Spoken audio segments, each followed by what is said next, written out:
Good morning, ladies and gentlemen. Eddie Marcus here again, early this morning. You know, I woke up this morning with my mind stayed on freedom. Woke up this morning with my mind stayed on freedom. I walked by the television, and the news was on, and they were talking about the economic crisis, the pain that the people are experiencing and enduring every day. Here in Minnesota, they were talking about gas prices. And I think the monitor reflected that we're paying roughly $4 and maybe even up to 70 some cents a gallon. I know, when I go to the store to put gas in the car, if I got a little extra money, I'll put $10 in. That means I'll get two, maybe a quarter gallon.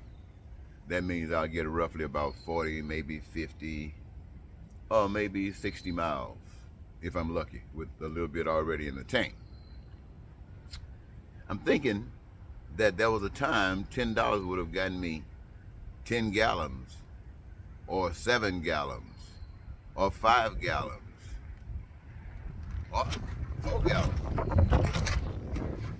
and adding those extra miles. But being restricted,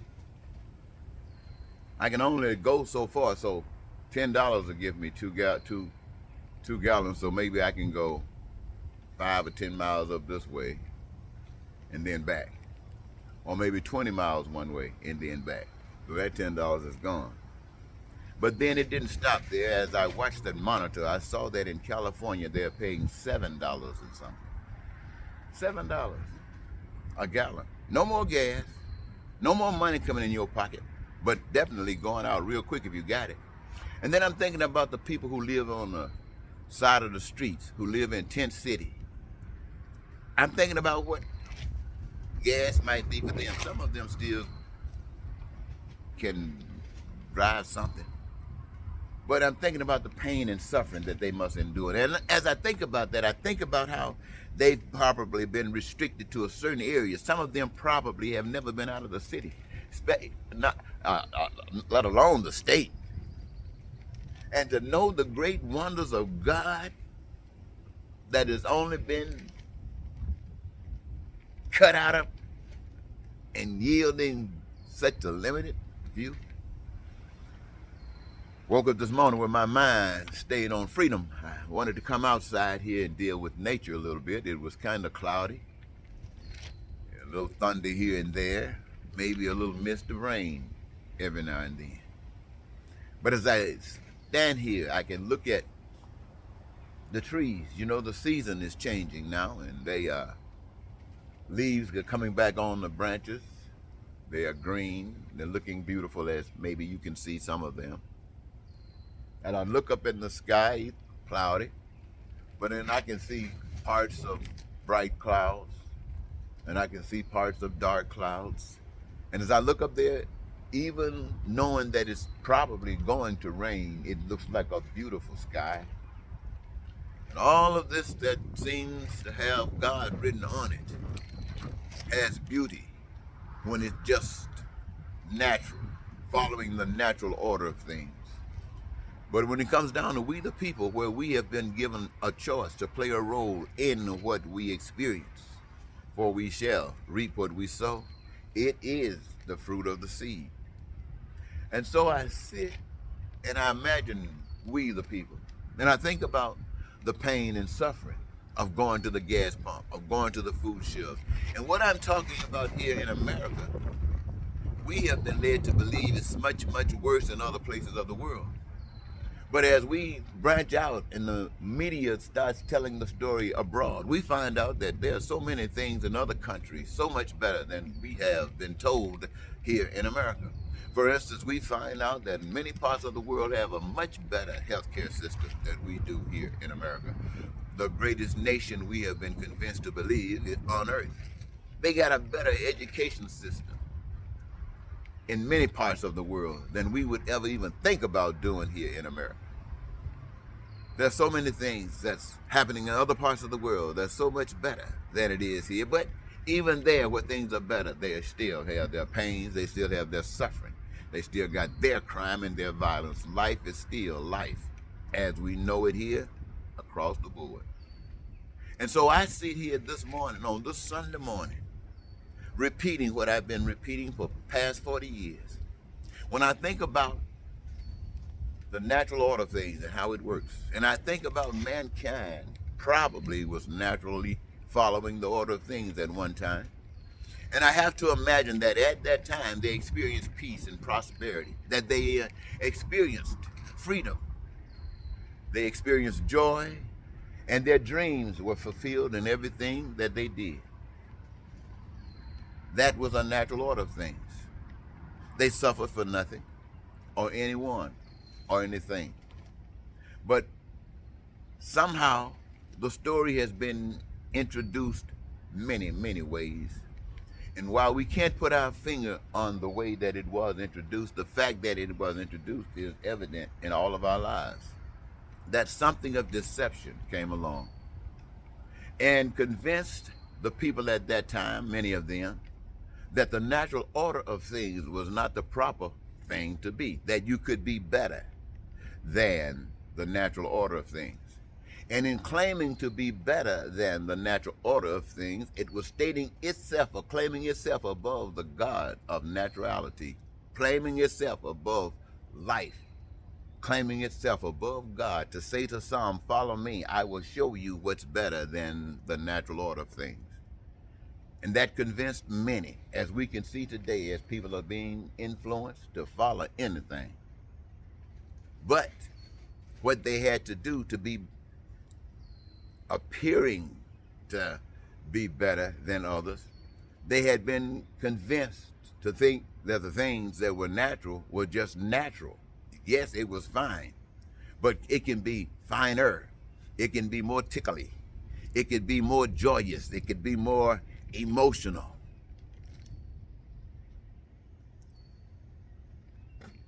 And in so doing, what was it built on? What was the foundation of such an act?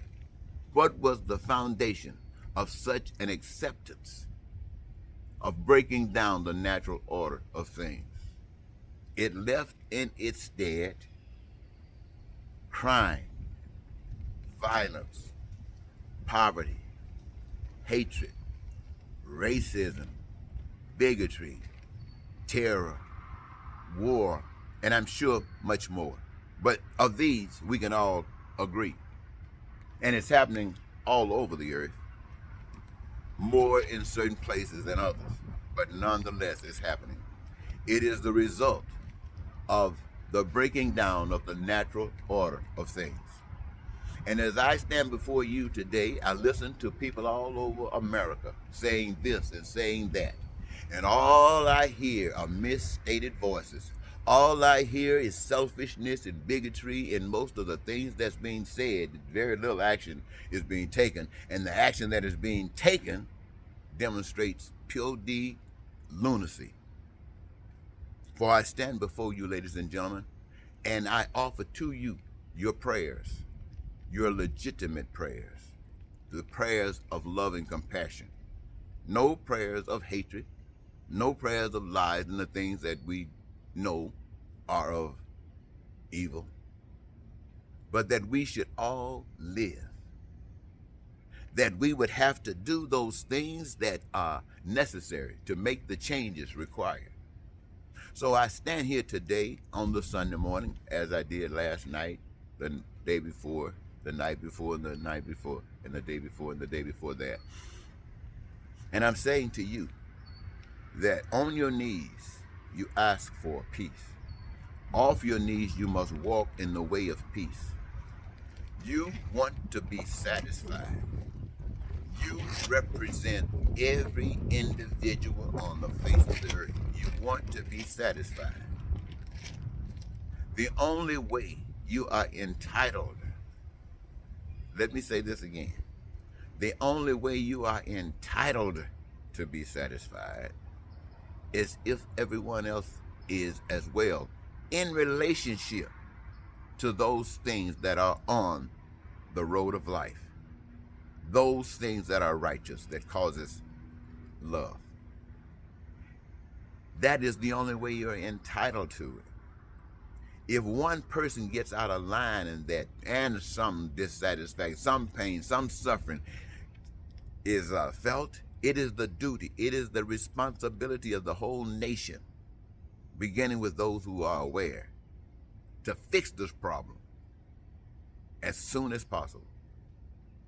That is the natural order of things. So are we talking about getting rid of the guns so our children won't be murdered? If we're talking about getting rid of the guns so we can go to churches and not worry about being murdered?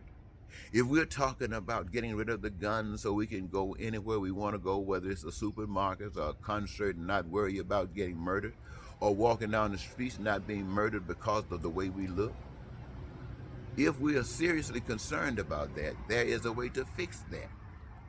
There is a way to fix that. We call it the natural order of things. In other words, we do unto others as we would have others to do unto us. And in so doing, we actually become a physical manifestation of the natural order of things. Thereby, in the neighborhoods, there won't be tent cities. There will not be gas prices. There will not be education costs and healthcare costs. In the natural order of things, the joy of life is in causing a manifestation of all the fulfillment of dreams. That's the natural order of life.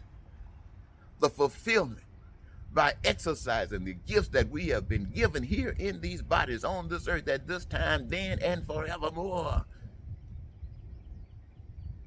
All that life is all about is in our hands.